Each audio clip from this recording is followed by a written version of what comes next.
Bismillahirrahmanirrahim. Assalamualaikum warahmatullahi wabarakatuh.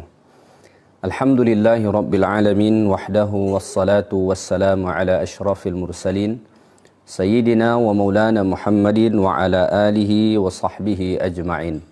Subhanaka la ilma lana illa ma'allamtana innaka antal alimul hakim. Hasbunallah wa ni'mal wakil. Ni'mal maula wa ni'mal nasir wa la hawla wa la quwwata illa billahil aliyyil adim. Rabbi shrah li sadri wa yassir li amri wahlul 'uqdatam min lisani yafqahu qawli.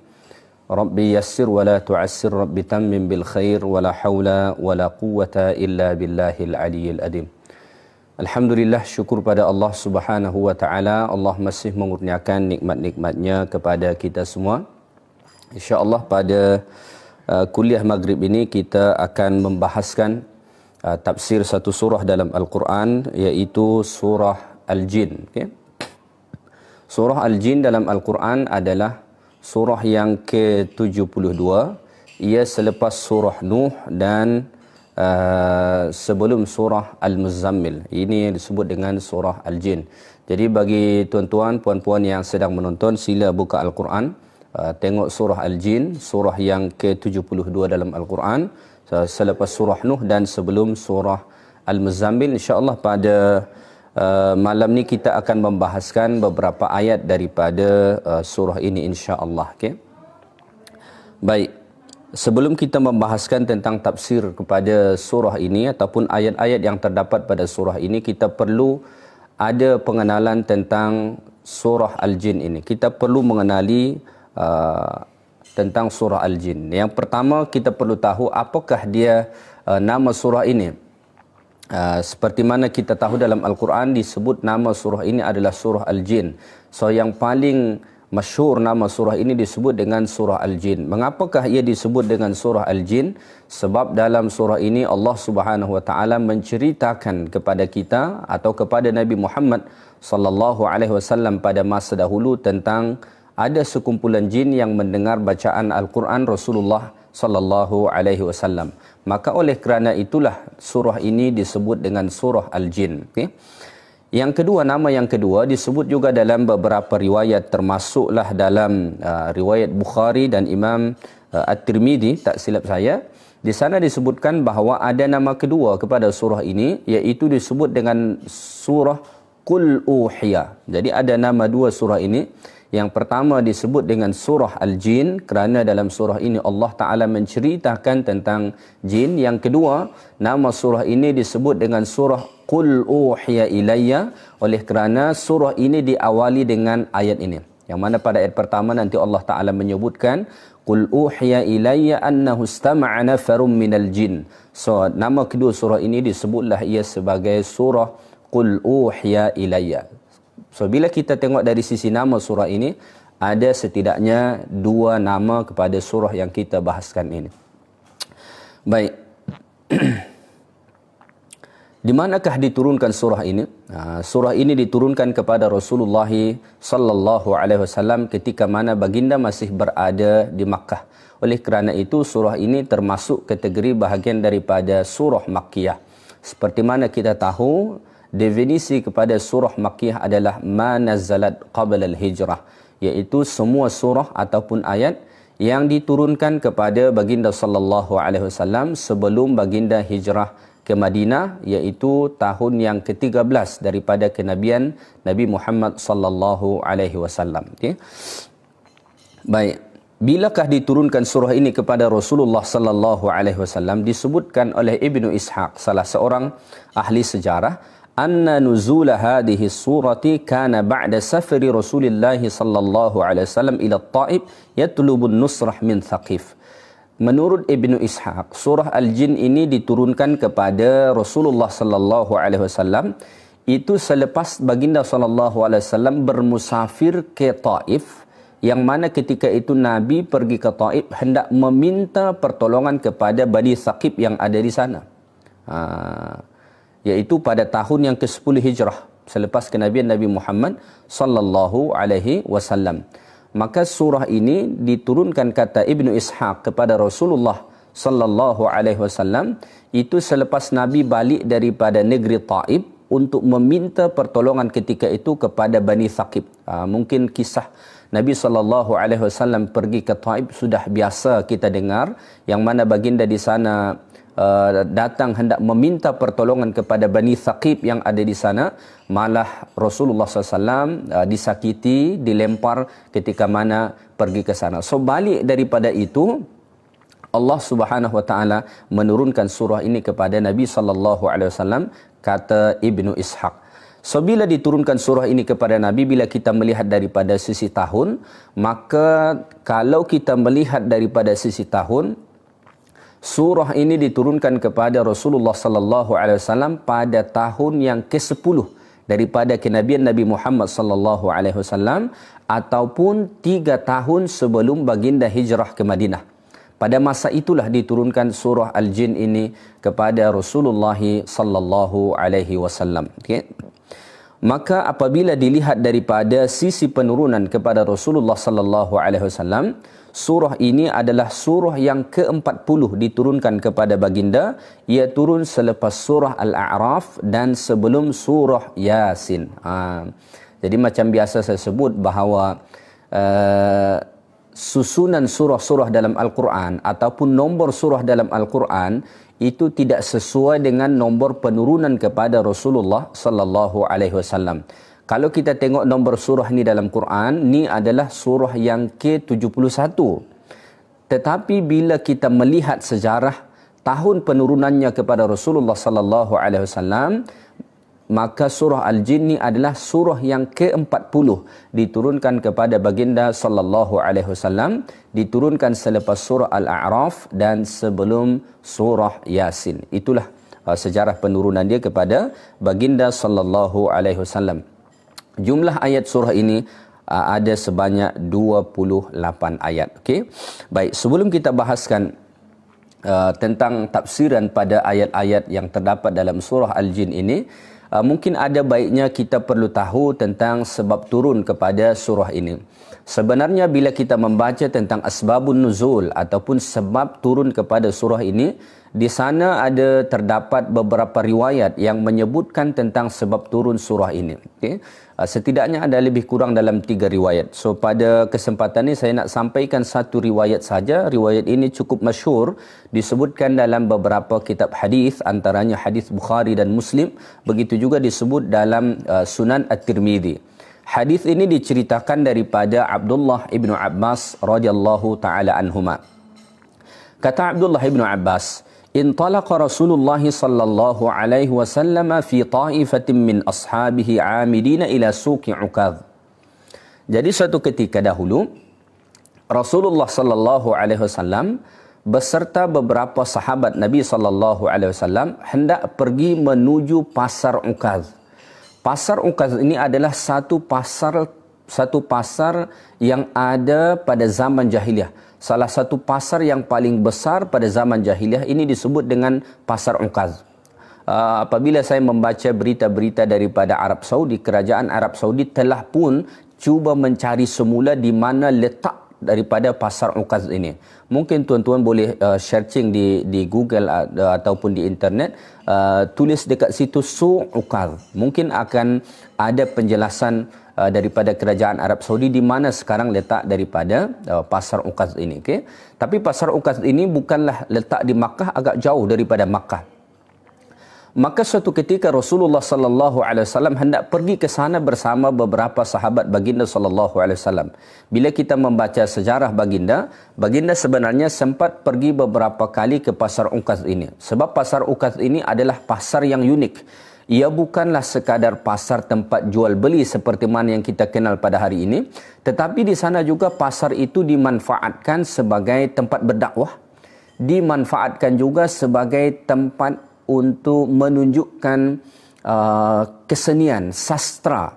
Seperti mana kita tahu orang-orang Arab ni, mereka adalah pada masa itu, pada masa jahiliyah dahulu, mereka adalah orang-orang yang amat suka dengan sastra, terutamanya syair. Maka salah satu tempat yang mereka jadikan untuk perlumbaan syair siapa yang paling bagus itu di pasar Ukadh. Maka Rasulullah sallallahu alaihi wasallam dengan beberapa sahabat pergi ke pasar Ukadh ini, hendak pergi ke sana dengan tujuan untuk berdakwah. Jadi di tengah jalan Nabi SAW bersama sahabat wa huwa yusalli bi ashabi salat al-fajr. Di perjalanan menuju ke Pasar Ukas ini masuklah waktu subuh. Masuk waktu solat fajar. Baginda SAW pada ketika itu salatlah solat subuh bersama sahabat-sahabat Nabi ini di tengah-tengah perjalanan. Ketika mana Nabi salat subuh itu, annahu istama'a fariqum minal jinni ila qira'atihi. Ketika mana Rasulullah SAW salat subuh, sebab seperti mana kita tahu salat subuh ini adalah salat jahriyah, iaitu salat yang dibaca secara jahar. Automatically ketika salat itu Nabi membaca Al-Quran. Maka ketika mana Rasulullah SAW membacakan ayat-ayat Al-Quran dalam salat itu, iaitu salat subuh itu, ternyata istama'a fariqum minal jinni ila qira'atihi. Ternyata ada sekumpulan jin yang mendengar bacaan Quran Rasulullah sallallahu alaihi wasallam ni. Ada sekumpulan jin ketika itu yang sedang mendengar bacaan Rasulullah sallallahu alaihi wasallam tanpa diketahui oleh Nabi sallallahu alaihi wasallam. Okay? Tanpa diketahui baginda sallallahu alaihi wasallam ada sekumpulan jin yang sedang mendengar bacaan Nabi sallallahu alaihi wasallam.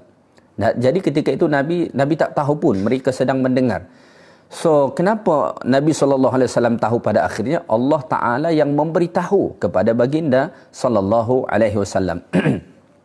Diceritakan dalam riwayat Imam Al-Bukhari rahimahullahu ta'ala alaih, bahawa para jin ini sebenarnya ketika itu datang menjumpai Rasulullah SAW ataupun mendengarkan bacaan Quran baginda SAW, kerana sekumpulan jin ini sedang tertanya-tanya mengapakah mereka tak boleh lagi pergi ke langit untuk mendengar berita-berita langit. Jadi kalau kita baca nanti surah Al-Jin ini, ternyata pada masa dahulu sebelum Al-Quran diturunkan kepada Rasulullah SAW, jin itu boleh pergi ke langit untuk mencuri berita-berita langit. Kemudian nanti mereka akan sampaikan kepada bomoh-bomoh. Mereka akan sampaikan kepada dukun-dukun tentang berita langit tersebut. Dahulu jin itu boleh ke sana. Nanti tuan-tuan boleh tengok dalam Al-Quran ni, dalam surah Al-Jin ni, tengok nanti pada ayat 8 dan pada ayat 9. Dekat situ Allah Ta'ala mengatakan, wa anna lamasna as-samaa'a fawajadnaha muli'at harasan shadidan wa syuhuba. Jadi jin itu pada zaman Rasulullah SAW, mereka pergi hendak menuju langit, tetapi mereka telah pun menjumpai langit itu dikawal, dijaga oleh para malaikat-malaikat Allah Subhanahu Wa Taala, dan di sana disediakan api-api ataupun bintang-bintang yang merejam mereka apabila mereka naik ke langit.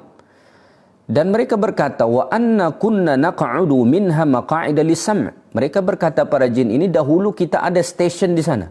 Dahulu kita ada tempat di sana untuk mendengarkan berita-berita langit.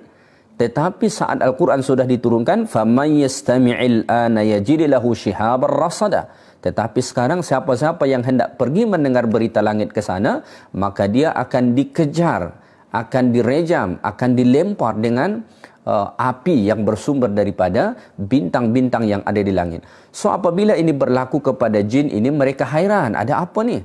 Maka jin ini, pemimpin jin ini berkata, pergilah kamu ke timur dan ke barat bumi, cari apakah sesuatu yang berlaku yang menyebabkan kita tak boleh lagi mencuri berita-berita langit. Maka jin ini, sekumpulan jin ini datanglah menjumpai Rasulullah SAW yang sedang salat, mendengarkan bacaan Quran Nabi SAW, dan ketika mana mereka mendengar bacaan Quran Nabi itu, mereka pun yakin dan berkata, inilah sebab kenapa kita dah tak boleh lagi mendengarkan berita-berita langit. Masya Allah, dari sini dapat satu mafhum kita ambil betapa agungnya Al-Quran yang diturunkan Allah Subhanahu Wa Taala kepada baginda sallallahu alaihi wasallam.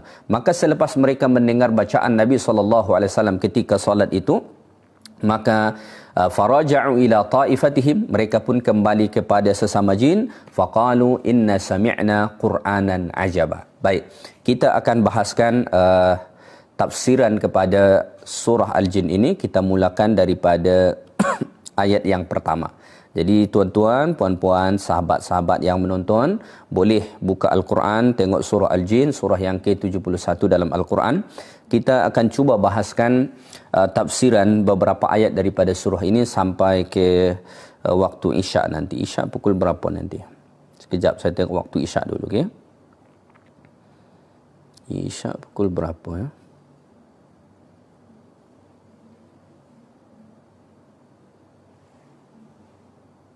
Tak keluar pula. Tak apa.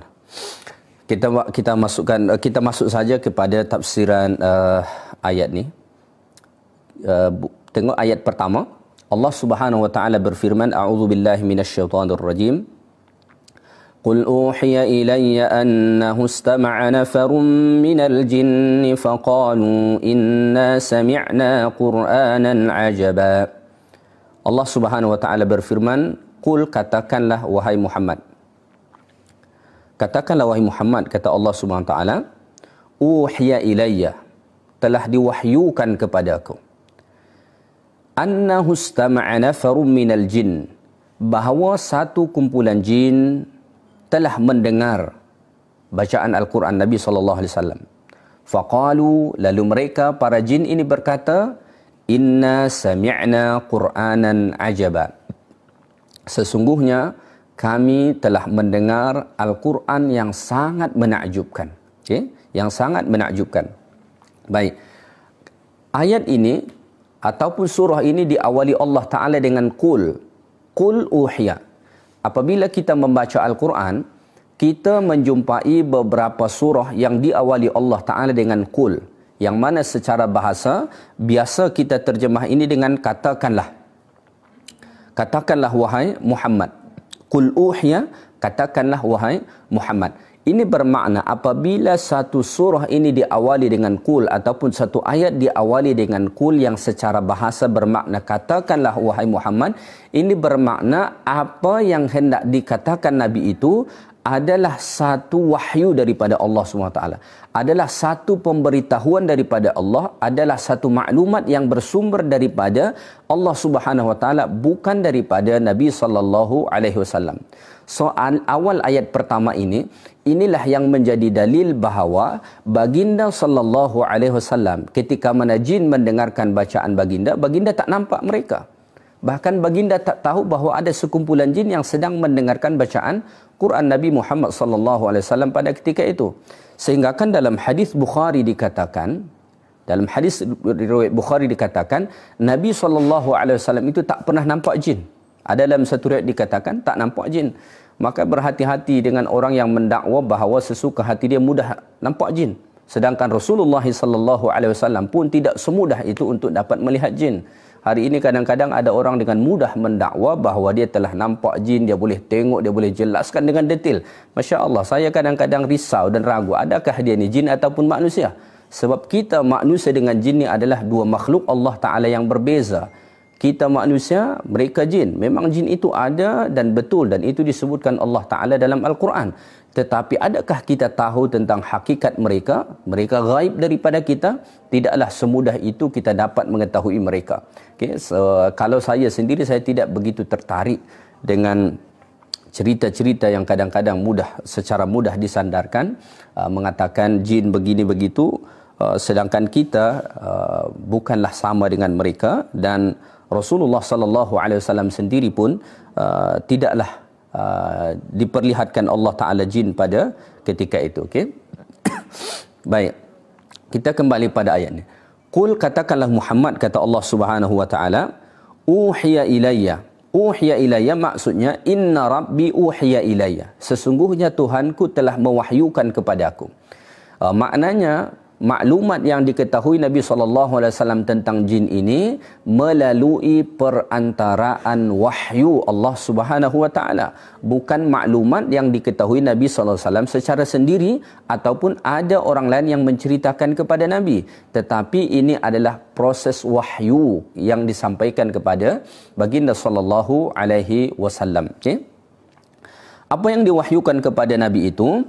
Anna jama'atan minal jinni istami'u li tilawati lil Quran. Kata Nabi SAW bahawa sekumpulan jin, satu jamaah jin, mereka telah mendengar dengan betul-betul. Istami'u. Istami'u istama'a ni maksudnya bukan sekadar mendengar, tetapi mendengar dengan betul-betul.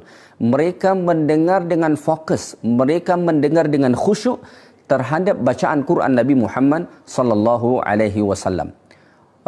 Ada satu pelajaran penting yang perlu kita tahu bahawa Allah Subhanahu wa taala mengatakan dalam Al-Quran, apabila Al-Quran dibacakan, fastami'u lahu wa ansitu. Kata Allah Ta'ala, apabila Al-Quran dibacakan, fastami'u, dengarlah dengan betul-betul. Maksudnya bukan sekadar dengar begitu sahaja, tetapi perlu kita fokuskan pendengaran kita ke situ, wa ansitu, dan diamlah kamu. Itu salah satu cara supaya kita memperolehi, mendapatkan manfaat daripada Al-Quran. Iaitu apabila Quran dibacakan, dengar betul-betul dan diamlah saat itu. Okay? Jin ini dengar betul-betul ketika itu. Sehinggakan fa'aminu bihi wa saddaqu wa aslam. Sehinggakan apabila mereka mendengar bacaan Quran Nabi ini tadi dengan betul-betul, dengan khusyuk, dengan sangat fokus, maka itu menyebabkan mereka fa'aminu bihi, menyebabkan sekumpulan jin ini tadi beriman kepada Al-Quran, wa saddaquhu, dan mereka membenarkan Al-Quran, wa aslamu, dan saat itu mereka pun menjadi Muslim, menjadi Islam. So nanti dalam surah Al-Jin ni Allah Ta'ala menjelaskan kepada kita bahawa jin itu pun tidaklah semua jahat, bahawa jin itu tidaklah semua kafir, tidak semua musyrik. Di antara mereka ada yang beriman kepada Allah Subhanahu Wa Taala dan juga ada yang kufur kepada Allah Subhanahu Wa Taala. Sama dengan kita manusia ni. Manusia ni pun begitu. Ada yang beriman kepada Allah, ada yang tak beriman kepada Allah Subhanahu Wa Taala. Bahkan yang beriman kepada Allah Taala itu lebih sedikit berbanding yang tak beriman. Macam tu jugalah daripada bangsa jin. Sebab perlu kita tahu bahawa tujuan penciptaan kita dengan jin itu sama. Allah Ta'ala sebut dalam Al-Quran, وَمَا خَلَقَتُ الْجِنَّ وَالْإِنسَ إِلَّا لِيَعْبُدُونَ. Bahawa kita dicipta Allah Ta'ala, jin dan manusia dicipta Allah, tujuan dia adalah liya'budun, untuk menyembah Allah SWT, untuk taat kepada Allah, untuk mengabdikan diri kepada Allah Subhanahu wa Ta'ala. Okay? فَقَالُوا إِنَّ سَمِعْنَا قُرْآنًا عَجَبًا. Akhir ayat pertama ni. Apabila jin ini sudah mendengar bacaan Rasulullah sallallahu alaihi wasallam, faqalu liqaumihim, maka sekumpulan jin ini pun kembalilah kepada kumpulan mereka, kepada kaum mereka, kepada sesama jin, ya. Hina raja'u ilaihim, iaitu saat kembali daripada mendengar bacaan Nabi sallallahu alaihi wasallam itu, apa mereka sampaikan? Inna sami'na Qur'anan ajaba. Kata jin itu, jin yang telah mendengar bacaan Nabi ini kepada jin-jin yang lain, sesungguhnya kami telah mendengarkan Al-Quran yang sangat menakjubkan. Masya Allah. Mereka bukan sekadar kami telah mendengar bacaan Quran, tetapi dekat situ ada perkataan ajabah. Perkataan ajabah ni dah jadi bahasa Melayu. Dalam bahasa Melayu kita mengatakan takjub. Itu akar kata dia adalah dari perkataan ta'ajjaba ya ta'ajjabu ta'ajjuban, sehingga kan kita berkata ta'jub. Ajaba sama akar kata dia dengan ta'ajjaba, cuma wazan dia sahaja berbeza. Kalau ta'ajjaba, kalau ta'jub wazan dia adalah tafa'ala ya tafa'alu tafa'ulan, ta'ajjaba ya ta'ajjabu ta'ajjuban. Ajaba sama akar kata dia, iaitu menakjubkan, menghairankan, membuat mereka terperanjat saat mendengarkan bacaan Al-Quran. Masya Allah. Mengapa begitu? Kerana mereka terkesan dengan susunan Al-Quran yang begitu baik. Mereka terkesan dengan uslub Al-Quran yang begitu baik. Dan mereka juga amat takjub dengan nasihat-nasihat ataupun hikmah-hikmah, pengajaran-pengajaran yang terdapat dalam Al-Quran tersebut. Okay?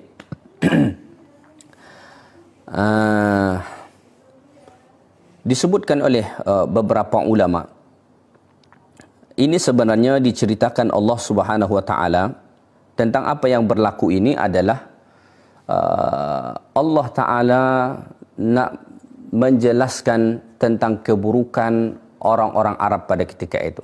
Maka dikatakan dalam tafsir, wal ghardu minal ikhbari an istima'il jin tawbikhun wa taqri'u Quraisyin wal Arab fi kaunihim tabata'u 'anil iman.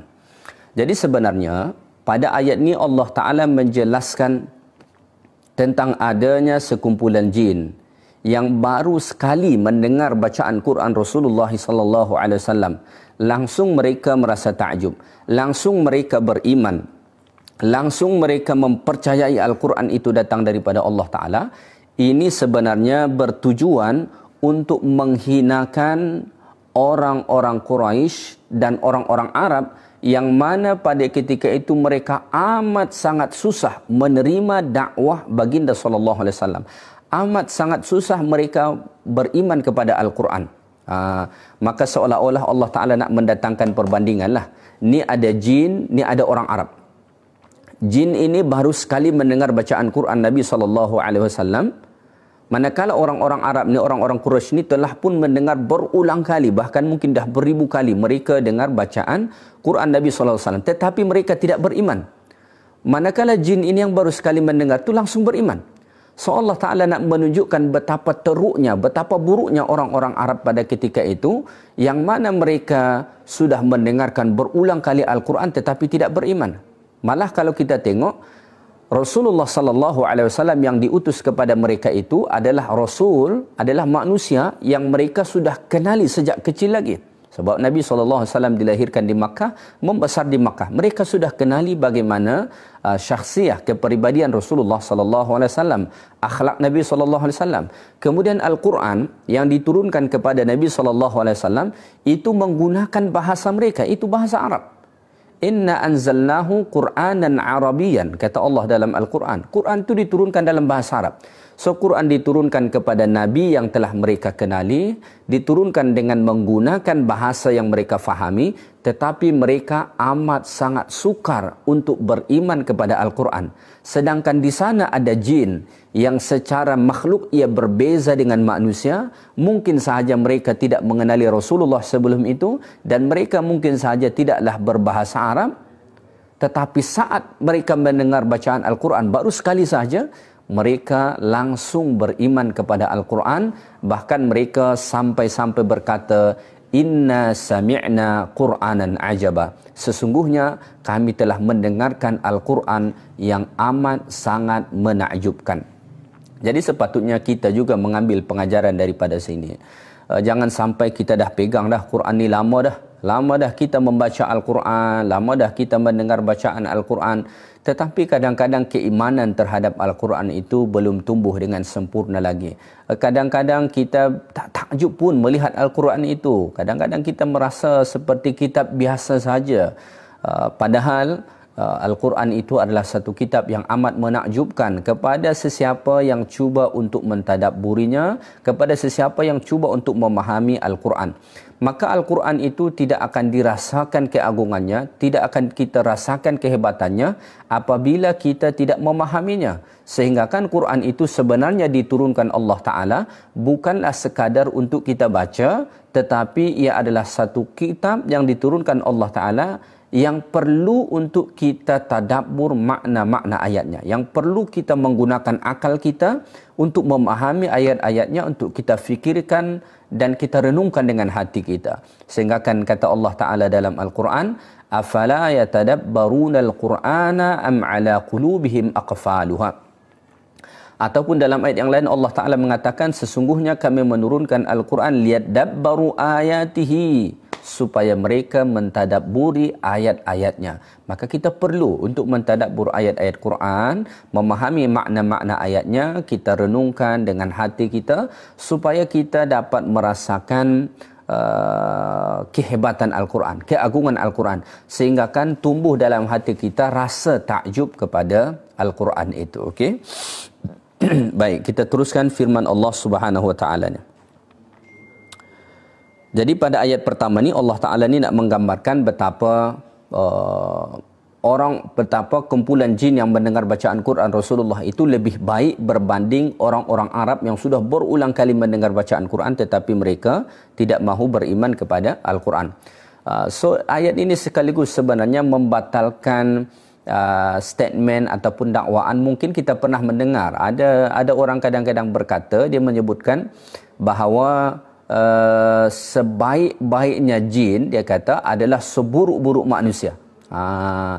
dakwaan itu tidaklah tepat apabila kita melihat kepada ayat Allah Subhanahu Wa Taala ni. Ternyata di sana ada juga jin yang lebih baik daripada manusia. Lebih baik daripada manusia. Khususnya apa yang Allah Ta'ala ceritakan pada ayat ini. Iaitu tentang keadaan orang-orang musyrik Arab pada ketika itu yang tidak mahu beriman kepada Al-Quran. Padahal telah pun disampaikan Nabi SAW berulang kali kepada mereka.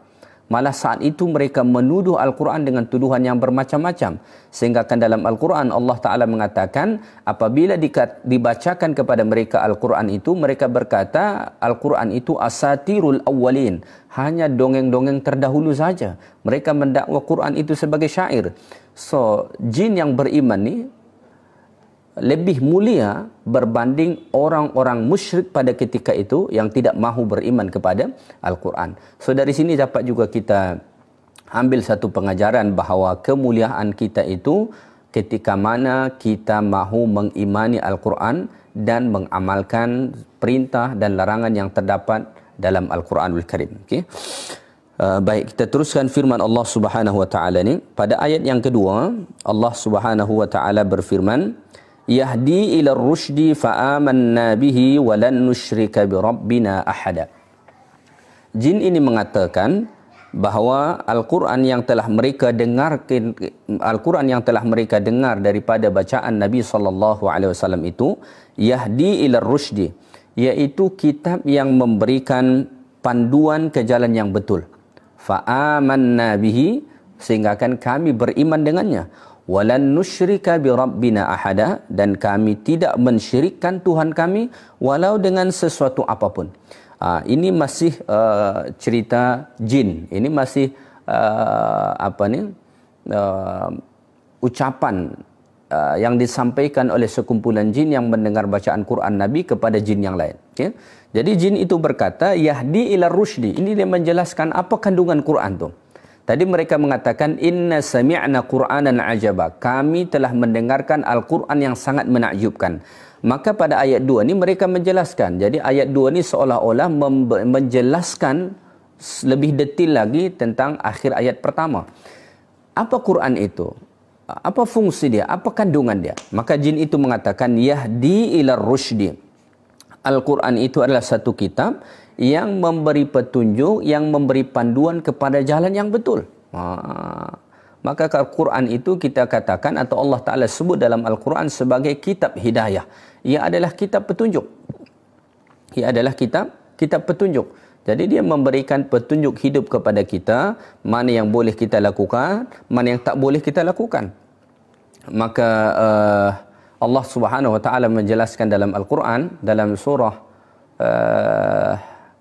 apa tu? Tak silap saya, dalam surah Al-Balad. Kata Allah Ta'ala, وَهَدَيْنَاهُ النَّجْدَيْنِ. Kami beri petunjuk kepada manusia itu An-Najdain. An-Najdain ni maknanya adalah As-Sabilain, dua jalan.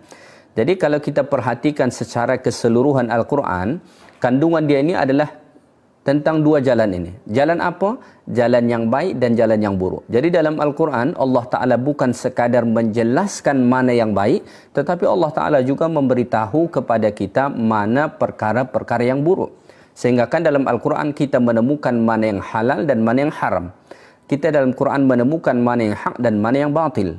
Dalam Quran kita dijelaskan Allah Ta'ala mana syurga, mana neraka. Dan seterusnya. As-Sabilain, ada dua jalan, jalan yang hak dengan jalan yang batil. Maka apabila kita follow tentang petunjuk-petunjuk Al-Quran ni, maka dia akan membawa kita kepada kebaikan-kebaikan. Dia akan membawa kita kepada keselamatan dunia dan akhirat. Maka jin itu berkata yahdi ila rusydi. Al-Quran ni adalah kitab yang memberi petunjuk kepada jalan kebenaran. Fa'amanna bihi, maka kami pun berimanlah dengan Al-Quran, kata jin ini. Masya Allah, maka jin ini pun beriman kepada Al-Quran. Apabila mereka telah beriman kepada Al-Quran, so ini bermakna mereka pun telah beriman kepada Allah Subhanahu Wa Ta'ala. Sebab mustahil orang percaya dengan Quran tapi dia tak percaya dengan Allah. Mustahil juga orang beriman dengan Quran tetapi dia tidak beriman kepada Nabi Muhammad. Itu mustahil. Mustahil juga orang beriman kepada Al-Quran tetapi dia tidak beriman kepada Rasul-Rasul Allah. Itu juga mustahil. Begitulah seterusnya. Jadi mereka ini beriman. Beriman kepada Allah Subhanahu Wa Ta'ala. Dan mereka juga berkata pada ayat 2 ni, walan nusyrika bi rabbina ahada, iaitu walan na'uda ila ma kunna alaihi minasyirk. Dan mereka juga mengatakan sebab mendengar bacaan Quran itu mereka tidak mahu lagi kembali kepada kesyirikan. Jadi ayat ini menjelaskan, dan ulama juga menyebutkan bahawa jin yang mendengar bacaan Quran Nabi ini sebelumnya mereka kufur. Mereka ini adalah jin yang kafir, jin yang mensyirikkan Allah Subhanahu Wa Taala. Tetapi apabila mereka telah mendengar bacaan Quran Nabi SAW itu telah menyebabkan mereka mentauhidkan Allah Subhanahu Wa Taala, dan mereka tidak mahu kembali lagi kepada kesyirikan seperti mana yang telah mereka lakukan sebelumnya. Masya Allah. Inilah salah satu keagungan Al-Quran ataupun kandungan yang ada dalam Al-Quran. Ia adalah satu kitab yang membawa kita kepada tauhidullah, untuk mengesahkan Allah Subhanahu Wa Taala dan menjauhkan sebarang kesyirikan yang ada dalam hidup kita. Sebab perkara yang paling asas dalam kita beragama ni adalah tauhid. Apabila seseorang tidak mentauhidkan Allah Subhanahu Wa Taala, maka tidaklah dinilai satu kebaikan di sisi Allah Taala semua amal perbuatan yang dia lakukan. Walaupun mungkin perbuatan dia itu dinilai manusia baik, tetapi di sisi Allah Subhanahu Wa Taala itu tidaklah dinilai satu kebaikan apabila ia tidak beriman kepada Allah Subhanahu Wa Taala. Begitu juga apabila seseorang mensyirikkan Allah Subhanahu Wa Taala, maka itu akan menjadi penghalang kepada dia tidak mendapatkan ganjaran atas segala perbuatan yang dia lakukan. Malah dia akan mendapatkan dosa seksa yang amat besar daripada Allah Subhanahu Wa Taala. Sebab seperti mana kita tahu, disebutkan dalam hadis Nabi SAW, akbarul kabair, dosa besar yang paling besar daripada semua dosa besar adalah asyirku billah, iaitu mensyirikkan Allah Subhanahu Wa Taala. Inna Allaha la yaghfiru ayyushraka bihi wa yaghfiru ma duna dhalika liman yasha. Kata Allah dalam Al-Quran, Allah Taala tidak mengampunkan dosa syirik, tetapi Allah Taala masih boleh mengampunkan dosa-dosa yang lain. Jadi yang mereka dapat jin ini daripada mendengar bacaan Quran Nabi SAW itu adalah mereka mendapatkan petunjuk, sehingga dengan petunjuk itu mereka beriman, dan dengan petunjuk itu juga mereka tidak mensyirikkan Allah Subhanahu Wa Taala. Semestinya poin ini jugalah yang kita dapatkan setiap kali kita membaca Quran. Ini satu poin yang sangat asas yang mesti kita dapatkan bila kita membaca Quran. Apa dia? Yang pertama, apabila kita membaca Quran, mestilah kita mendapatkan keimanan. Okey, kita sudah beriman. Okey, memang kita betul sudah beriman, alhamdulillah. Tetapi kita perlu mendapatkan keimanan tambahan ataupun tambahan iman. Sebab seperti mana kita tahu dikatakan dalam riwayat, al-iman yazid wa yanqus. Iman itu dapat bertambah dan dapat menurun.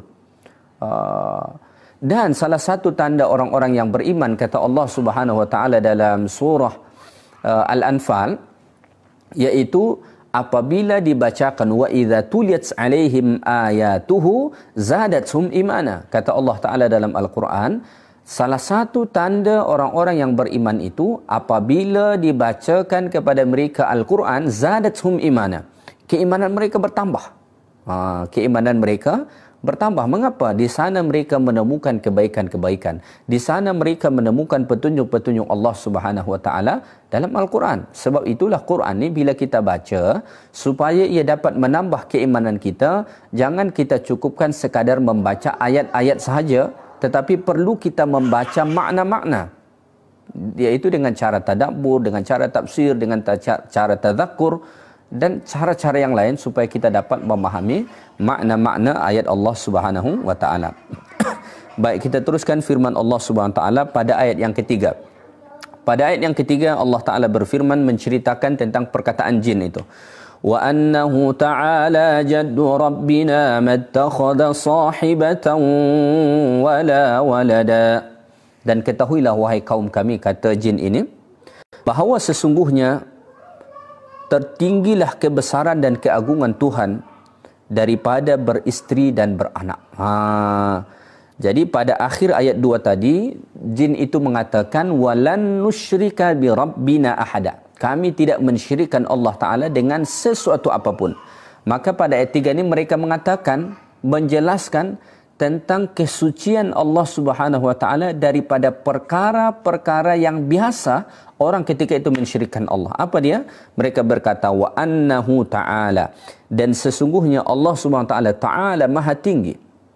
Maha tinggi Allah. Jaddu Rabbina. Jaddu Rabbina dekat sini jaddun jangan difahami bermakna datuk, okay? Sebab jaddun juga kalau kita belajar bahasa maksudnya adalah datuk. Dekat sini bukan datuk maksudnya. Okay? Wa annahu ta'ala jaddu. Jaddu dekat sini maksudnya azamatu Rabbina, maha agung Allah. Jadi Allah itu maha tinggi dan lagi maha agung daripada apa? Mattakhadha sahibatan wala walada, daripada menjadikan Allah Ta'ala itu daripada mempunyai isteri dan daripada mempunyai anak. Okay? Sebab seperti mana kita tahu di sana ada agama yang mensyirikkan Allah Subhanahu wa taala dengan satu keyakinan mereka percaya Allah itu punya anak. Sehingga kan dalam konsep keimanan mereka ada yang disebut dengan Trinity. Trinity, 3 dalam 1, iaitu ada Tuhan Bapa, ada Tuhan ibu dia, kemudian ada Tuhan anak, kan? Pada ayat ini jin ini mengatakan Allah Ta'ala itu maha tinggi, Allah Ta'ala itu maha agung, sehingga kan tak mungkin Allah ittakhadha sahibah. Sahibah dekat sini maksudnya isteri, okay? Bukan sahabat, okay? Dalam Al-Quran Allah Ta'ala menggunakan kata sahibah itu biasa merujuk kepada maksud isteri, seperti mana dalam ayat surah apa tu, dalam surah Abasa tak silap saya, Allah Ta'ala mengatakan فَإِذَا جَاءَتِ الصَّاخَّةُ يَوْمَ يَفِرُّ الْمَرْءُ مِنْ أَخِيهِ وَأُمِّهِ وَأَبِيهِ وَصَاحِبَتِهِ وَبَنِيهِ. Sahibah pada ayat itu bermakna isteri. Jadi kata Allah Ta'ala, apabila terjadi hari kiamat itu, yafirrul mar'u min akhih, seseorang akan lari daripada saudaranya, mereka akan berpisah. Wa ummihi wa abih, daripada ibu dan ayahnya. Wa sahibatihi wa banih. Sahibah dekat situ maksudnya adalah isteri. Jadi seseorang nanti, seorang lelaki akan berpisah dengan isteri dia. Wa banih, begitu juga dengan anak-anak dia. Jadi pada ayat ini Allah Ta'ala juga menggunakan perkataan sahibah. So jin ini mengatakan mattakhadha sahibah. Allah Ta'ala itu laisa lahu zawjah. Allah tu tak punya isteri. Wala walad, dan Allah Ta'ala juga tak punya anak. Mengapa begitu? Sebab kalau Allah itu punya isteri dan punya anak, maka dia tak boleh jadi Tuhan. Tak layak jadi Tuhan. Sebab salah satu syarat menjadi Tuhan, laisa kamitslihi syai', tidak ada yang serupa dengan Allah Subhanahu wa taala.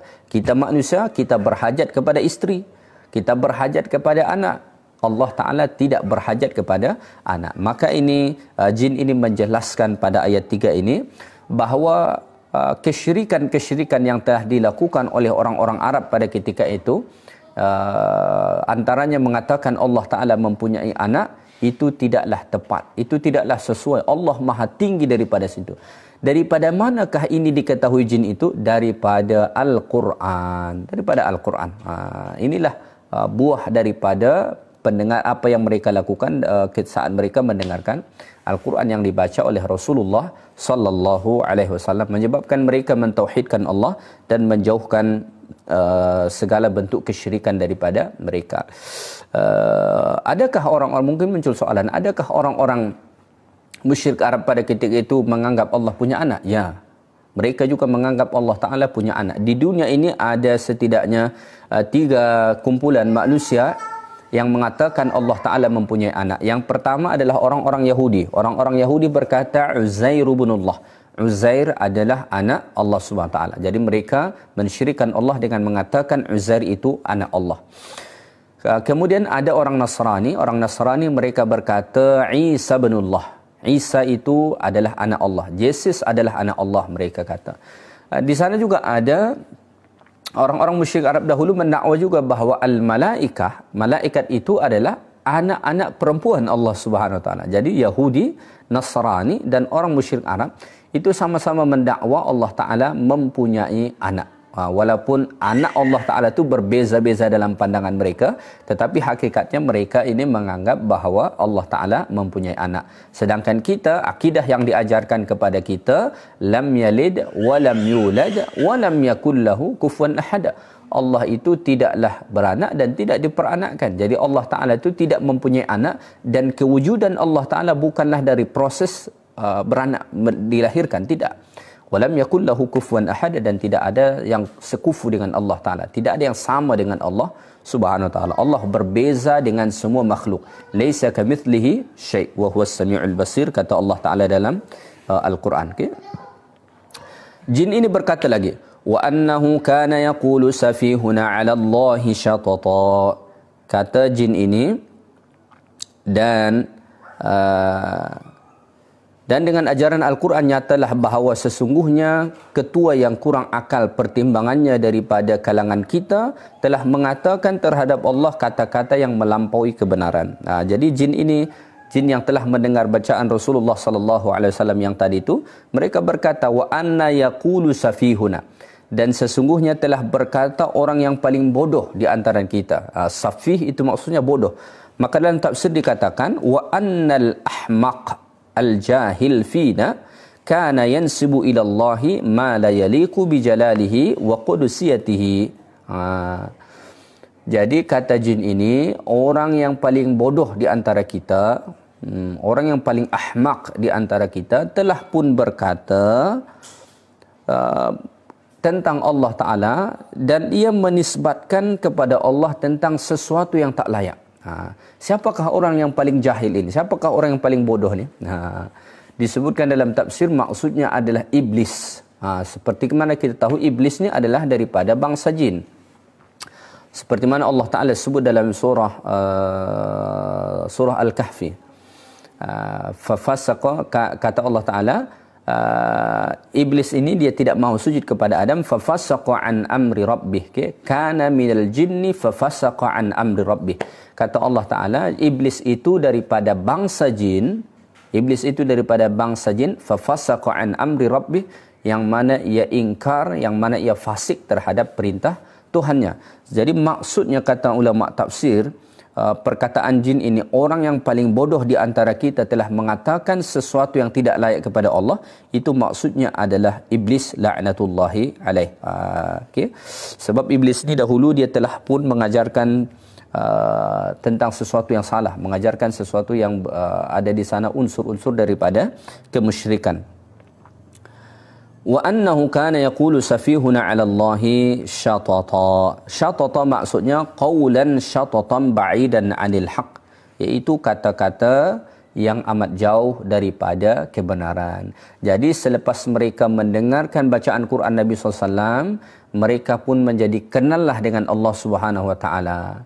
Dan pada saat itu mereka pun tahulah bahawa apa yang disampaikan iblis itu dahulu, apa yang disampaikan oleh sekumpulan jin yang kafir pada zaman dahulu adalah suatu kebodohan, adalah suatu kejahilan, kerana mereka, iblis ini dan sekutu-sekutunya telah pun menisbatkan sesuatu yang tak layak kepada Allah Subhanahu wa taala, antaranya mengatakan Allah Taala mempunyai anak, dan ini bahagian daripada kesyirikan kepada Allah Subhanahu wa taala.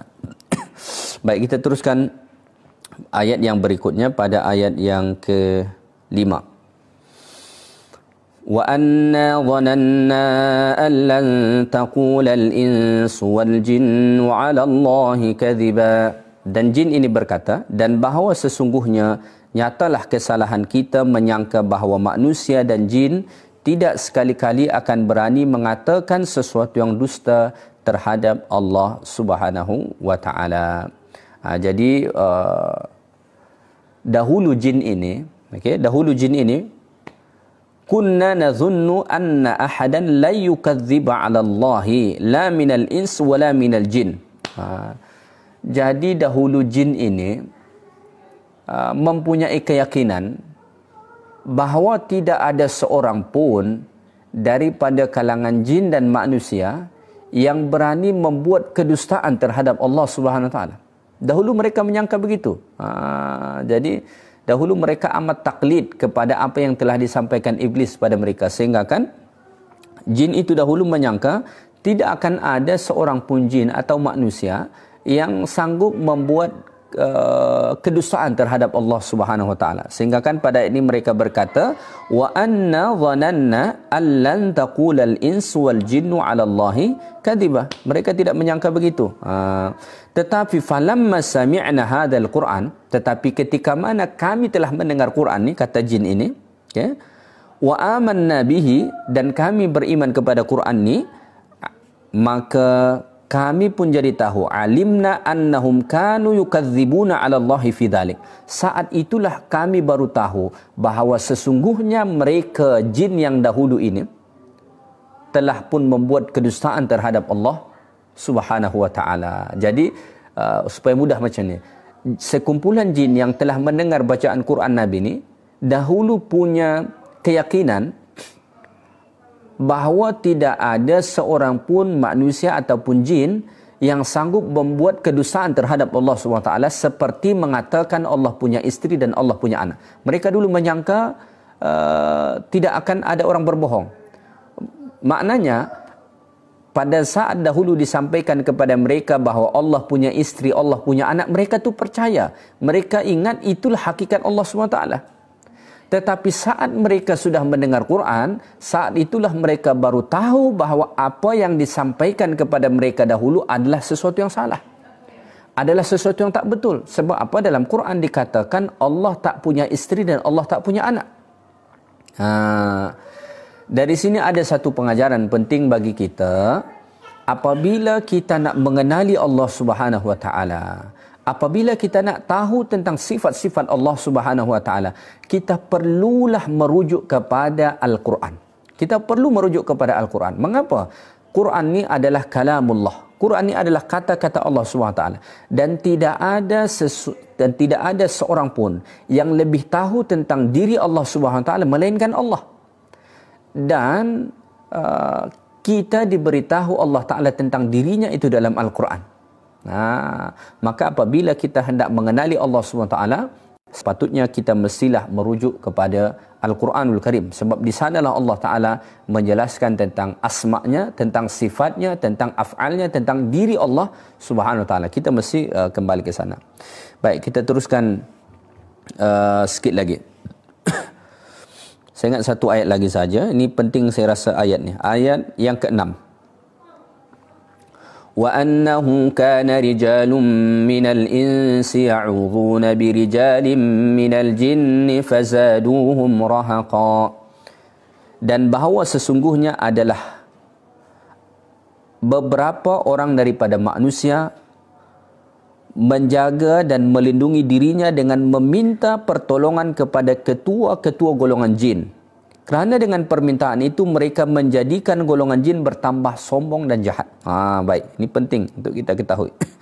Jadi diceritakan dalam beberapa kitab-kitab tafsir, antaranya oleh Imam Ibn Kathir juga menjelaskan tentang perkara ini, bahawa pada masa dahulu ada manusia yang suka meminta pertolongan kepada jin. Kita tak boleh meminta tolong kepada jin, okey? Jadi pada ini kata Allah, wa annahu kana rijalun minal ins, dan sesungguhnya ada sekumpulan manusia, ada beberapa orang, okey, daripada bangsa manusia, ya'udzuuna birijalin minal jin. Mereka ini meminta pertolongan kepada pemimpin-pemimpin jin, okey? Pemimpin-pemimpin jin. Diceritakan oleh ulama-ulama tafsir, antaranya Abu Su'ud. Dia mengatakan, kana ar-rajulu idza amsa fi wadin wa khafa ala nafsi faqala a'udhu bi sayyidi hadha al-wadi min sufaha'i qaumih yuridu al-jinna wa kabirahum fa idza sami'u bidzalika istakbaru wa qalu sadana al-ins wal jin sadana al-insu wal jin. Okay. Fazada ar-rijalul jin takabburan aw utuwan. Jadi disebutkan oleh ulama tafsir, dahulu orang-orang Arab, musyrik Arab khususnya pada zaman dahulu, apabila mereka melakukan perjalanan, ada musafir. Seperti mana kita tahu dahulu mereka musafir berjalan kaki ataupun naik unta. So apabila di tengah jalan tiba-tiba masuk waktu malam, petang, mereka belum sampai ke destinasi yang dituju, tiba-tiba masuk waktu petang, datang waktu petang. Apabila sudah mulai gelap, mereka biasanya akan bermalam di suatu lembah. Seperti kita tahu, bukit lembah. Mereka akan bermalam nanti di lembah itu. Sebelum masuk waktu malam ni, biasanya manusia ni, orang yang sedang musafir ni tadi ni, orang Arab ni, mereka akan pergi ke bahagian lembah itu dan mereka akan berkata, di sini disebutkan ungkapan dia, a'udzu bisayyidi hadzal wadi. Orang-orang Arab ini akan berkata, aku berlindung dengan sayyid hadzal wadi, dengan pemimpin lembah ini. Kalau mungkin kita hari ini suka mengatakan ada penunggu di sana, ada penunggu tempat ini, lalu dia pergi ke situ, minta perlindungan, tolong jangan kacau saya, tolong jangan ganggu saya. Ini sesuatu yang salah. Ini yang dilakukan oleh Arab jahiliyah dahulu. Jadi apabila dia hendak bermalam di suatu lembah itu, dia akan berkata, a'udzu bisayyidi hadzal wadi. Saya meminta perlindungan kepada pemimpin, maksudnya pemimpin jin daripada lembah ini. Supaya apa? Supaya jin-jin yang lain jangan kacau dia. Itu tujuan dia. Apa yang berlaku kalau ini dilakukan? Fazaduhum rahaqa. Fazaduhum rahaqa, ada dua tafsiran dia. Yang pertama tafsiran dia adalah, maka bertambahlah kesombongan, keangkuhan jin ini. Jadi dahulu jin itu sebenarnya dia takut dengan manusia. Tetapi oleh kerana manusia ini mulai pada saat itu biasa meminta tolong kepada jin, sehingga kan jin ini pun jadi begitu confident dengan manusia ni.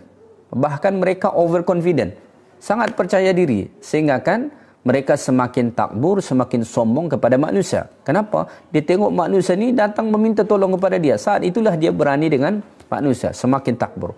Ini satu pentafsiran. Pentafsiran yang lain, ulama mengatakan fazaduhum rahaqa, maka bertambahlah kesesatan ataupun ketakburan, kesombongan mereka, maksudnya kepada manusia. Jadi apabila manusia ini sudah mulai meminta pertolongan kepada jin, maka kesesatan manusia ini pun bertambah. Kerana itu syirik. Bertambahlah kesesatan dia, dan kata Imam Ibn Qayyim Al-Jauziyah, bertambahlah ketakutan mereka. Bertambahlah ketakutan pada manusia itu. Mengapa? Dia sudah mulai meminta tolong kepada jin, maka akan bertambahlah ketakutan dia. Dua pentafsiran ini boleh sama-sama kita terima, iaitu apabila manusia sudah meminta pertolongan kepada jin, maka jin ini akan semakin takbur. Pada masa yang sama, manusia ini semakin sesat dan akan semakin takut dengan jin. Wal'iyadzubillah. Okay? Wal'iyadzubillah. Saya ingat setakat itu sahaja. Rasanya dah masuk waktu isyak. Apabila ada kesempatan yang lain nanti, insyaAllah kita akan sambung pada kesempatan yang lain. Yang baik dari Allah Ta'ala, segala yang kurang daripada diri saya sendiri. Moga-moga ada manfaat untuk kita semua daripada kuliah tafsir yang telah saya sampaikan tadi. Saya masih berada di Pekanbaru, belum boleh lagi balik ke Malaysia. Okay? Setakat itu saja. Moga-moga kita semua diberikan Allah Ta'ala kesihatan. Assalamualaikum warahmatullahi wabarakatuh.